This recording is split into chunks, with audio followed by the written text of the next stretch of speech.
Hey, y'all. Hey, welcome to the PowerWomen Podcast. This is the show where powerful women share their journeys, discuss how to solve powerful issues, and empower men who help us rise. I'm your host, Power Mom, Claire Brown.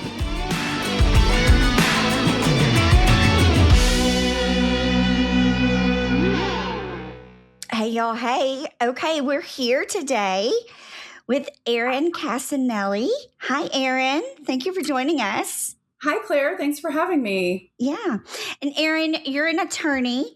And tell everybody who you are, what you do, what type of law you practice, and where you're located.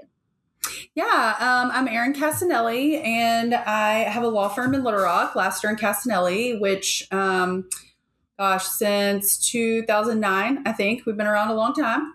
Yeah. And I've got a great group of attorneys here. I think we have 7 or 8 now. We do mostly criminal defense. I've done criminal defense for a long time. Occasionally I do some other types of litigation, but criminal defense is my primary and what I think I'm best at.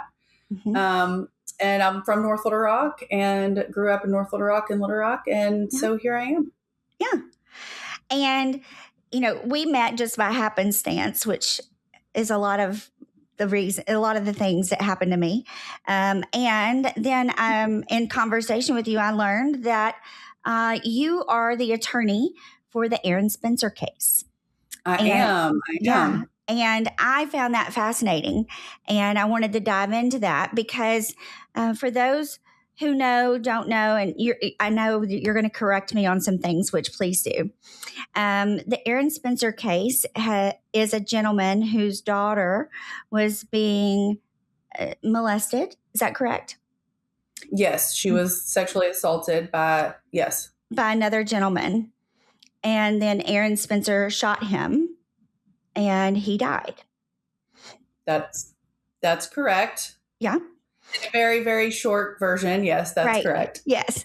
And then Mr. Spencer was charged with murder. And so you represented him in that case. And so as a parent, so many of us, we think about the horrific what ifs of if this happened to my child, what would I do? And so many of us all the time say, well, Katie barred the door. I'd go after him. I'd kill him, all these things. And that's what happened in this case. And sort of, but exactly. Yeah. So tell us exactly what really did happen in this case, because then Erin Spencer, what happened? Was it dismissed? It was dismissed, which is a very, very unusual result, to be dismissed before you have a trial. Right. And I can tell you kind of the story. Ultimately, it was dismissed because of the state's misconduct, the police misconduct. But yeah, do you want me to give you the quick rundown? Yeah, I do. Okay. I want to know all the things. Yeah, so this was in Lonoke County. Mm-hmm. And I'll just tell you sort of as a backdrop, in Lonoke, most of the folks who are involved in the criminal justice system have been in those positions for decades. Mm-hmm. And that's something that we probably shouldn't want for our communities. You know, it's like people get too settled in positions of public authority and, really aren't dispensing justice the way that we as community members want them to be. Right.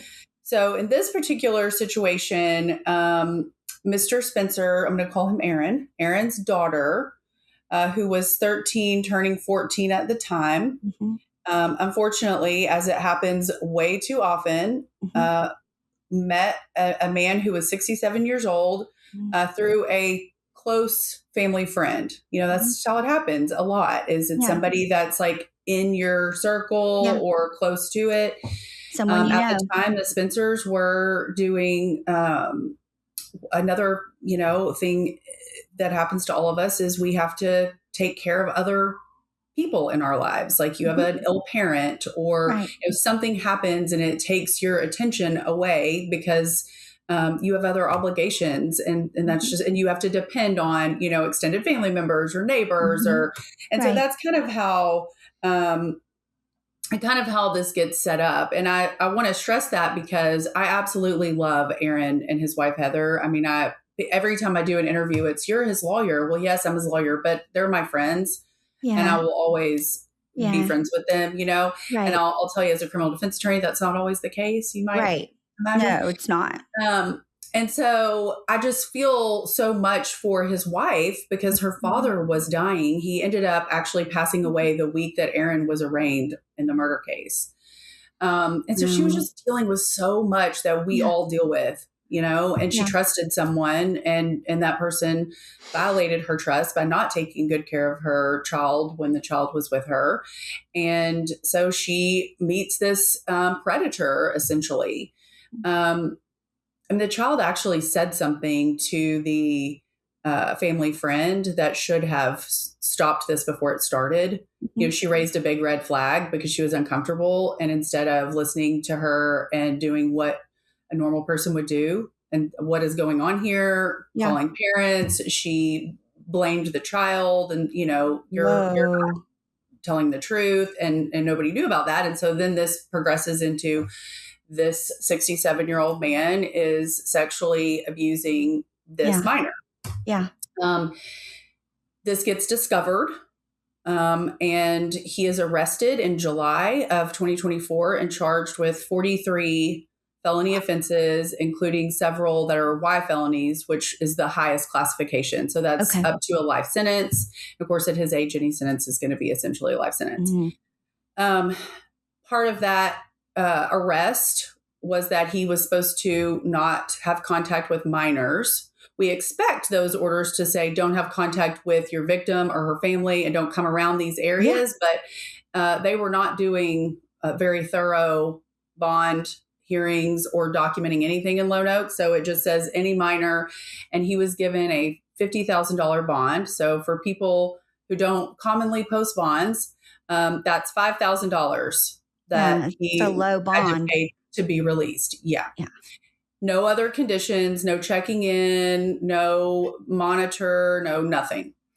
So, and that's a big problem because you can go to Lone Oak and get that bond, and then maybe a county over, you're getting a $300,000 bond and conditions. If you're in federal court, you're getting at a minimum a monitor, a curfew, no access to the internet. So it should not be so disparate, but anyway, so he's released, and in October, Erin and his wife wake up in the middle of the night because a dog is barking, and they go into the daughter's room, and the bed has like a sweatshirt or something under the covers, but she's not there. And their back door is ajar. And so of course they're worried sick. Heather starts making phone calls like any of us would, and she ends up hearing, so I think she calls a family member who then goes to a child that's the same age as this child. They had moved back to Arkansas fairly recently, so there wasn't like a big network yet. And I want to say, by the way, that these are vulnerabilities. Yes. We think that it's easy for predators to find victims when they have like absent parents, drug abuse, violence in their home. They were assaulted as children by someone in their family.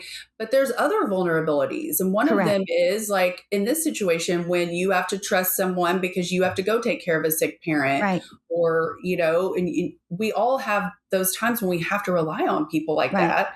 And between that and not having a big network yet, that's a vulnerability that he exploited, and so they wake up in the night. They find out through phone calls that perhaps he has been communicating with the child, or has at least sent her money through a third party. And so they immediately are absolutely panicked out of their minds. I mean, Heather's 911 call is the most heartbreaking thing I've ever heard. I mean, she is sobbing and she is saying he's going to kill her. I mean, there was no way that he's walking away from this case, and she's the only thing standing between him and life in prison, and she's a child. She doesn't understand. He's groomed her for months and thinks that he loves her. And I mean, you know how that goes. And so. Well, I do. And those in the audience may not. And grooming is a huge part of this. And that's what people don't understand, the manipulation that comes with the grooming to then transform the victim into the mindset of shame and guilt that is hung over them to then make them do certain things is something that is unbelievable many times in these cases. It's It hard really to, is. it is, it's hard to understand unless you've been there or you've seen it firsthand. And that's what, as a parent, intercepting those relationships like they're doing and trying to intercept it early enough to prevent that grooming is really key.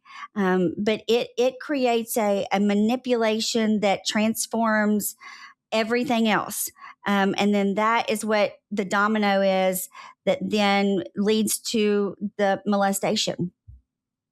Yeah, I mean, it's even more concerning with technology because you have good parents trying to be responsible with technology use and access, but I mean, we can't keep up with it. Right. I have cases now where kids know, I mean, they go like through a smart TV. Yeah. That we don't even know how you would possibly message someone on a smart TV. Right. Like apps that we've never heard of and that are hidden or, it's insane. And these are good parents. Yes. But like, yes. I mean, they can't, you can't control everything, especially when you don't even know it exists, You can't do what you don't know. Yeah. And then the 67-year-old man, listen, he was very high tech because he's using all those things to get access to people that he shouldn't have, so it's just like a snowball effect. And the problem, like you mentioned, is we don't, as a society, address grooming the way that we should. Right. People don't understand it if they haven't experienced it. I can tell you, having done this for a long time, but also having worked with Carrie Landau, who was our expert in this case. She was an FBI agent for decades that worked these exploitation cases. And she kind of did a report for me that's a general grooming thing, like all these characteristics of grooming. And I mean, it's like a map. I mean, every one of these cases, I can read through the communications and follow the patterns. The map, yes, it's in every one of them. And, they separate, they start with a little divide and they split the child, between family. They push family or friends away. Right. Next thing you know, they've got this child thinking that these people are bad, their family or their friends, whoever would protect them is bad and mean, and that this person is the only person who really loves them and will take care of them, and that it's totally normal and possible, hide everything because no one's going to understand. Right. And the really just, you can see that the boundary, they start with like a inappropriate hug, and it's all about establishing and pushing the boundary until it's way over here, and a child doesn't know sexual boundaries. Right. They've not been, in sexual relationships. And then once this thing takes off, now this child is being assaulted and doesn't know that that's not normal sexual behavior. Right. The biggest thing here is the age ranges a lot of times that we're talking about, because this is the development of the ego, especially the victim in this case. That is the psychological development stage of the ego, where we as human beings, and when I say the ego, it's not the ego that you think. It's the psychological ego of where that's when we develop in our psychological state of love, acceptance, and approval. And you're so self-conscious, like you're trying to figure out who you are. Yes. It's the ego development in psychology. And so because of that, they seek so much approval from so many others. And that's that predatory state of giving that in order to fulfill that. And then it manipulates the behaviors. Yes. And then they have what, like you said, they hold it over the child's head. Like now I have, let's say, like a picture of you that nobody would approve of this, or you've been doing this with me. Right. What would they say about that? Yes. So back to the story. So several months after the arrest, they wake up, call 911. It's heartbreaking. And then Erin goes to look for his daughter. They live in a rural area. So there's a, kind of a little road down to a field, and, maybe she walked away. I don't know. So he's like driving around, and he goes down the road, down the highway, and he sees this guy with the child in the truck, and the guy pushes her down. So Erin spins around and gets behind the truck and tries to stop him. He's honking. Yeah. He's screaming out his window, flashing his lights. They speed up to, he thinks they were going almost 100 miles an hour. This is a highway that runs in front of Erin's house, but it's pretty long. I feel like it was 10 or 12 miles long, but every time I drive it, I go, this is a lot longer than I thought it was, you know? And so they go all the way down the road. They get to the other end of the road, and there's a stop sign. It's a 90-degree cross street. Yeah. So as they slow to a stop, which, by the way, that guy could have said, get out of my truck. You know, Erin could have also killed that guy right there with no threat to himself, but he didn't. He was honking and tapping his bumper and like let her out. Right. And the guy takes off again. And this time he's going, there's no lights out here. Like, picture this, it is pitch black. So if that guy took off in that car down that other highway, like, what are you going to do? Call the police and say, they took a left. Good luck. I hope you find her, you know? Right. So Erin, who, by the way, important point, he was a paratrooper in the Army. They're pretty badass. Yeah. Like, if you're going to kidnap someone's daughter, let's not kidnap a trained paratrooper who like knows everything about guns and tactical maneuvers. Let's not. Right. So Erin pushes his car off the road into a driveway. By the way, like, the best pit maneuver anyone's ever seen. Like, I talked to the state police expert, and I was like, so that's pretty good, huh? And he's like, the best one I've ever seen. It looks like he parked that car in that driveway. Yeah. Right. So the state was like putting his child in danger. It's like, his child was not in danger. His child was in danger in that truck, but not by him pushing it off the road.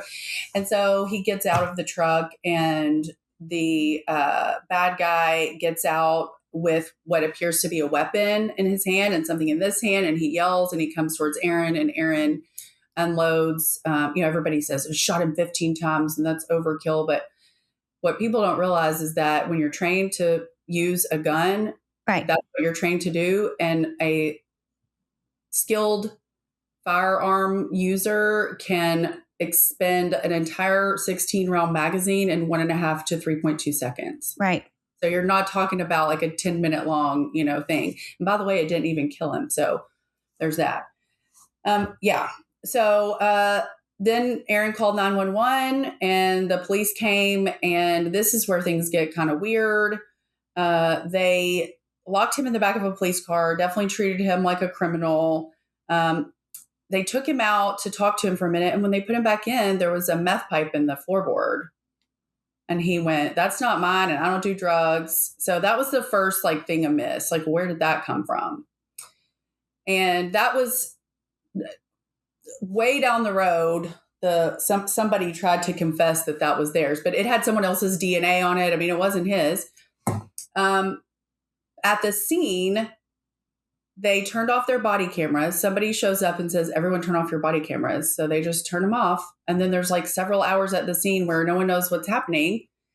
But then, I can see in the earlier body cam footage, I told you it's pitch black out there, right? It's the only light, the headlights from that truck and the taillights. And there is a camera, I can see a little TV screen. There was a dash cam. This old guy was scared that somebody was going to find him with his child. So he bought a dash cam. It had a front camera and a rotating back and side camera and recorded sound. Oh, wow. And it was on and running, and the cops didn't collect it, didn't photograph it, pretended like it wasn't there.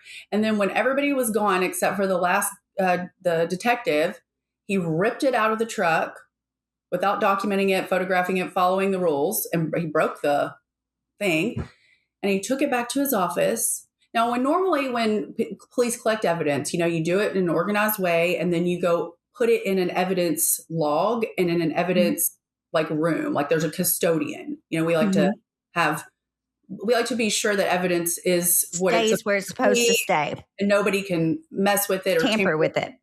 So instead of all the other evidence that went there, he takes this dash cam to his office, puts it in a bag, throws it in a shelf, says that he takes out the mini SD card and puts it in his computer. But he doesn't say any of this till like a year later. So I don't even know there's a dash cam until July of 2025. And I'm told there's a dash cam and it's lost because this detective got it out, looked at it, and didn't see anything remarkable on it, and then sent it to the Attorney General's office for a forensic exam. And when it got there, it didn't have a data card. And they just don't know what happened. I just don't know. So then I start digging, and I figure out that half of this is BS, and they check it back into evidence a year later and try to make it look like it went to the AG's office with the other evidence. I mean, it's just a whole bunch of covering up stuff. And still to this day, it's not in any incident report. So finally I file a motion with court. That's what you do in court. You file a motion, you say, they cheated over there. They destroyed something that they knew would prove what we're saying. Right. And that was the first time that the detective wrote anything official, and he wrote an affidavit saying, what I just told you. And so we litigated all that, but there was a whole bunch of other stuff going on too. The judge in the case was doing some bad stuff, and we went to the Supreme Court and we got her removed, and we got a new judge, and it was just all this craziness. And ultimately the new judge, who was just a fantastic, he's just so great. He entered an order that said this is a violation of Erin's constitutional rights to due process, because you knew that this had exculpatory value, meaning this would tend to prove his innocence when you destroyed it. And there's two different ways to get that violation. The other one is bad faith. You did it so that he wouldn't have it. Right. And so he dismissed the case. And I don't know of any other cases that have been dismissed on this principle. It's very, very high, very rare, very unusual. It was deserved in this case. People have asked me a million times, what do you think was on the camera? Well, I think it shows what happened, what we said happened. But I also think that something was going on at that scene, because there's nothing that would have required them to be there for that long. Right. And they turned off their body cams for a reason. And they had an interaction with Erin in July when Foster was arrested that they didn't like. And so all of that taken together, to me, I think it's what they're doing. Yes. That they didn't want anyone to know about. But I can't know because, they trashed it. Right. So the big issue in the case for the state was, and this touches on what you said earlier and what I want to go back to, when Heather and Erin first learned that something had happened. Yeah. This was a slow play process, right? Heather gets an inkling from someone else, asks the child. It's like, okay, well, what about this? The child doesn't just go, here it all is, right? Yeah, and Heather's trying to figure out what's going on. They don't. So Erin is very upset. He goes to the family friend and he's like, who is this person? What kind of car does he drive? Where does he live? What is he what is going on? Yeah. And her daughter calls the police because she's afraid that Erin is upset and going to do something that he shouldn't. Right. And, but Erin goes back home. He wants to know who this is because he doesn't want this person to be around. He's wants to know what to look for. Right. And he's upset. Yeah. And, the police show up at his house, while they're still talking to their daughter, they haven't gotten it together yet. And he's furious still, just like any parent would be. And Erin is honest to a fault. He doesn't hide that, and he's, what are you doing at my house? I didn't call you. I don't need your help. And then they go, well, somebody reported this. And he says, essentially they get into this discussion about what are you going to do about it? Are you even going to be able to arrest him? Is he's just going to get back out and assault children again? Right. Because you're not really doing anything to these people. Right. And the cop says, you can't take the law into your own hands, while they're having a back and forth. And Erin says, that's BS and whatever. He tells they go on to spend 45 minutes talking about birds and dogs and waiting on a detective. And then Erin and Heather go give statements and take their kid and turn over all the device, do everything that you're supposed to do. Right. Yeah. he tells the police the next day, he's like, oh, I'd rather this guy be in the ground, but that's not right. We have to do what's right. And so we're going to do everything we can so you can put him in jail. Right. And that is what the state has harped on this entire time, is that he wanted to kill this guy. So he waited for an opportunity. Which is the dumbest thing I've ever heard. So he like allowed his daughter to be sexually assaulted so he could kill someone out of vengeance. That makes no sense. Why wouldn't he have done it before? Right. When he had all the opportunities. Going to be assaulted. Yeah. Like, which didn't have to be assaulted for him to do. I mean, again. Yeah. And it's months before. He didn't go out and seek out this person. This person came to his home and picked up his child for the purpose of committing sexual assaults and other crimes against her. Right. And she is a child and doesn't understand the danger that this creates for her. Right. You know, and it really upset me because as a parent, I would want to kill that person. Exactly. Every minute. Exactly. And I think that's a normal response. And I think that's the thing. Parents say that all the time, even when it's not happening to their child. Or when these cases come up, they say, well, I would have done the same thing. I don't blame him. You know, and I think that's a normal reaction.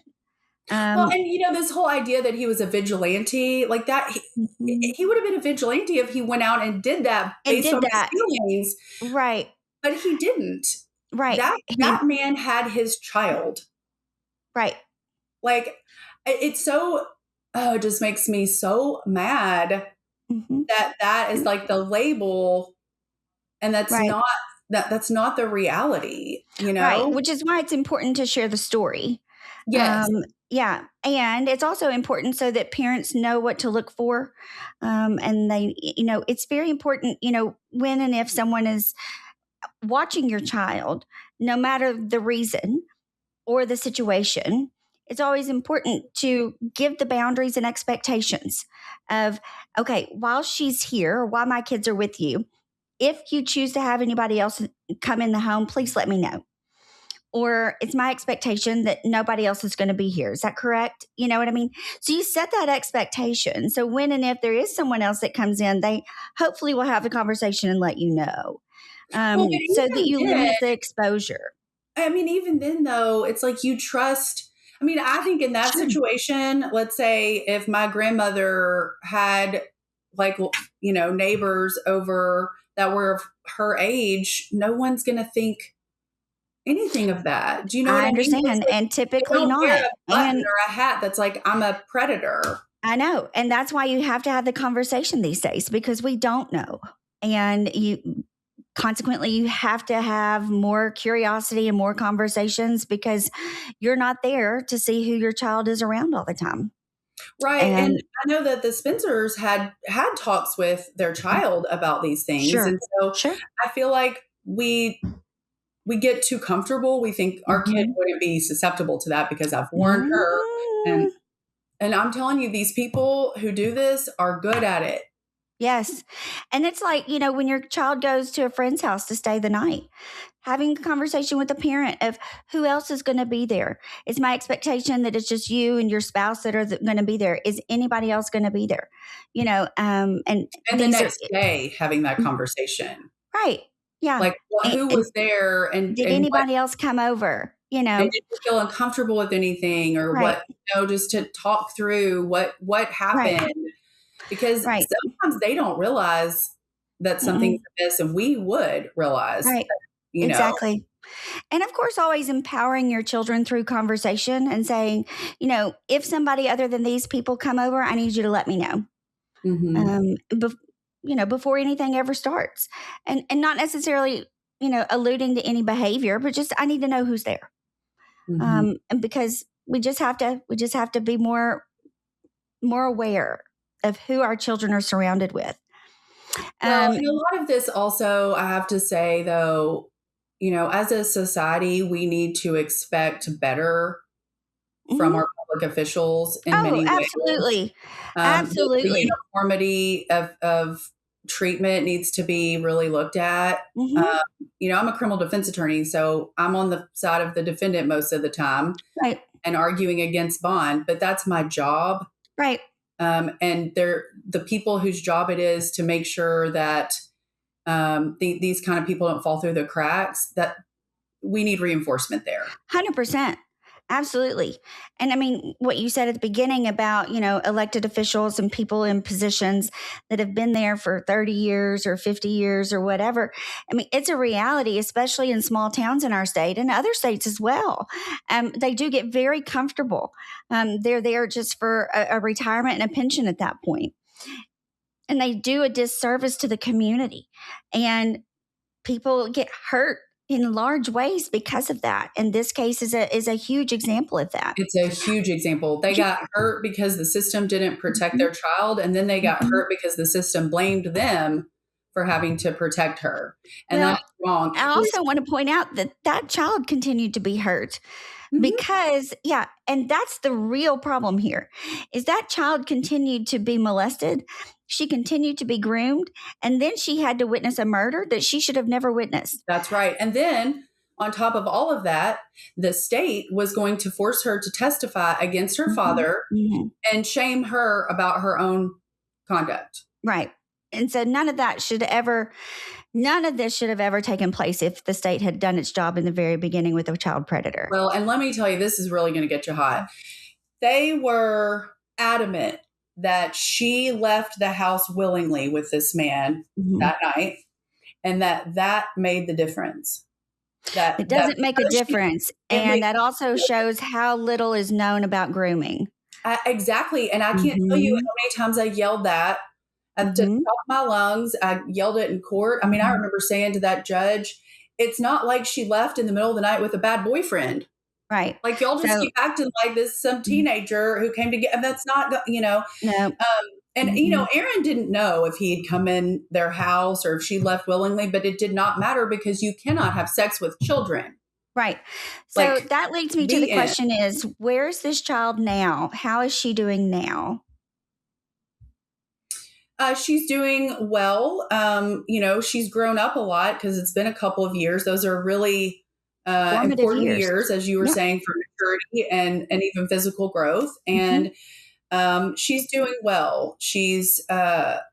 They're all very relieved. I mean, we wanted our day in court because there's things that we wanted to address, like this vigilante idea and this, over just those random things the prosecutor kept trying to spin. But we did not want her to go through this. No. I mean, she would never be the same answering these questions in a public setting. And so she was very relieved. So was her mom. So was her dad. And this is allowing her to move on from this, be hopeful, I guess, coming out of this, really be able to put it behind you. There's not going to be a trial transcript out there. Good. That she's going to have to live with. Right. Because being a teenager in a small town is hard enough as it is. And then being a teenager that's had to go through something like this, so very public and traumatic, and to see your trauma all over the news stations and newspapers and everything else on display is really, really difficult to then go back to school with.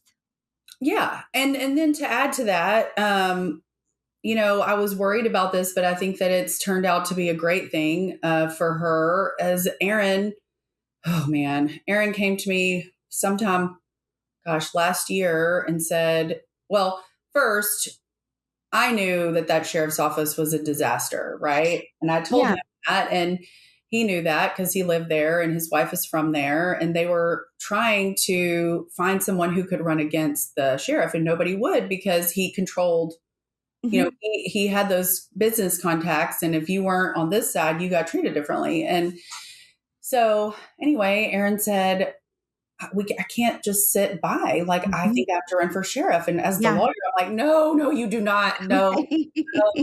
What? Oh no.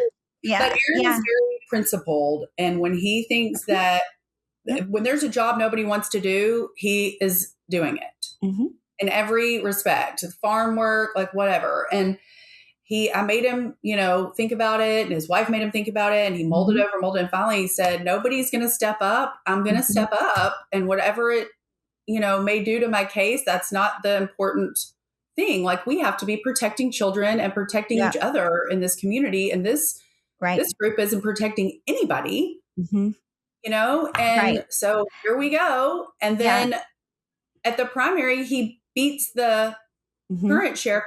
Erin got 54% of the vote in the primary against 2 opponents. Right. Like that says something. It's huge. I think a takeaway from this, there's lots of takeaways from this. And one is you can absolutely kill someone who takes your daughter to assault her. Okay. Like that was self-defense, third-party defense all day long.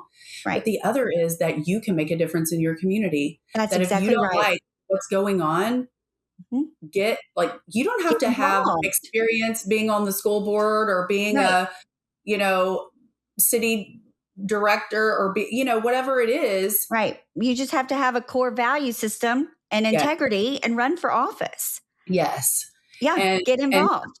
And so he's now the sheriff of Lone Oak. No, he's not the sheriff yet. He has an election in November. Okay. So another candidate joined way later as an independent. He's a good guy too. But Erin's got a huge following. People in the community that have never voted, a lot of them are coming out and voting. That's my neighbor. Like that's a guy that could be me. Yeah. Yeah. And I think it helps his daughter too, because she's seeing not only did her dad save her that night, but he is somebody who's trying to make it's not her fault. It never was her fault. Right. But it's all these people's fault. And we're going to change this. Like, that's right. You can help, That's right. So I just think that's really good. And of course, we also did background on him. And this guy was a horrible person for many decades. Yeah. And if we had treated child sex abuse the same way in the 80s, 90s, and early 2000s, that guy would have been in prison a long time ago. Yeah. Yeah. Well, it's a wonderful case. It's terrible that those people had to go through that. And I hate that the Spencer family had to endure all that pain.